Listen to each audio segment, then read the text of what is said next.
Welcome back to In Focus. Reporters at the Washington Post are under fire for their apparent complicity in a crime at the National Gallery of Art. Vandals smeared paint on the case and pedestal of Edgar Degas' sculpture, Little Dancer, aged 14. The stunt, conveniently caught on tape, was reportedly an effort to draw attention to the phony climate crisis and urge Biden to declare a climate emergency. According to the Daily Caller, these so-called activists tipped off the Washington Post before their act of vandalism. The advance notice of the crime to WAPO is also being confirmed by the Justice Department. Taking to Twitter, meteorology and climate sciences expert Ryan Mao writes, the U.S. Attorney in Washington, D.C. filed felony conspiracy charges against two delusional climate protesters involved in damaging the Little Dancer at the National Gallery of Art. The pair were arrested, jailed, and face a minimum of 5 years in prison. They should plead guilty. If you do the crime, then you need to do the time. Amen to that. But what about the action, or lack thereof, by the Washington Post? They knew a crime was going to be committed, yet did nothing to stop it. Joining me now with his take, Director of MRCTV, Eric Scheiner. Thanks so much for being with us, Eric. It's great to have you. Thanks for having me. Of course. So what do you make of this, Eric? Should the Washington Post be held accountable, seeing as they're ultimately complicit in knowing and allowing this crime to take place?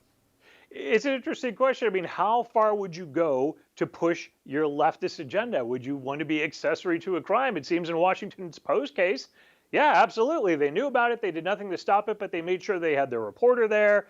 And the person that reported on it is also the person that shot the video. And then they write an article talking about, how radical tactics can persuade people to be sympathetic to the climate issue.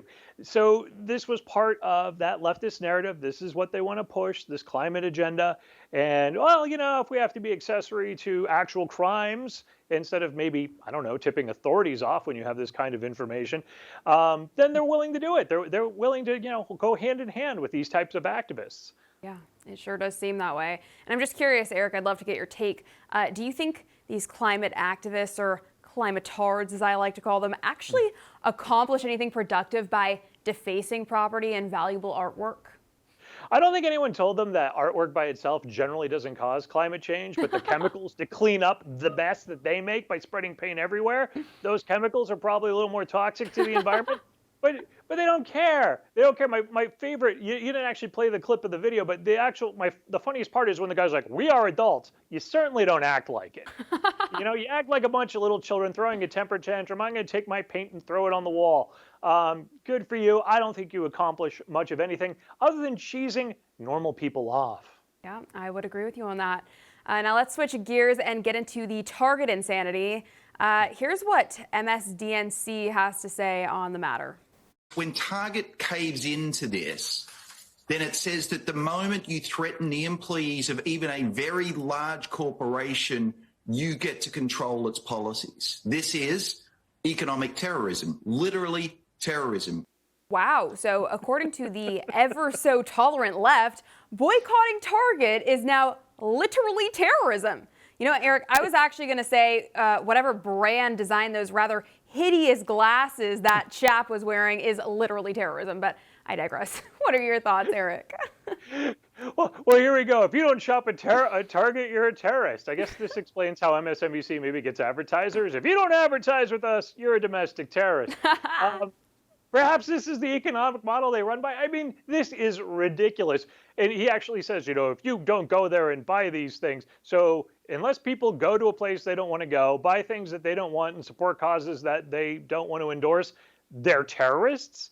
So choosing where you spend your own money, that's terrorism now? This is absolutely the silliest thing they could have possibly said. For all our viewers asking where One America News is heading in the future, we would like to introduce you to OAN Live. OAN Live is the best way to stay up to date on all of the hard-hitting, straight-shooting, national and international headlines. And the best part is, OAN Live is only $4.99 per month. All the credible, honest, unbiased reporting One America News offers at a fraction of the cost of cable. Just go to OANN.com to easily sign up for OAN Live and stay informed.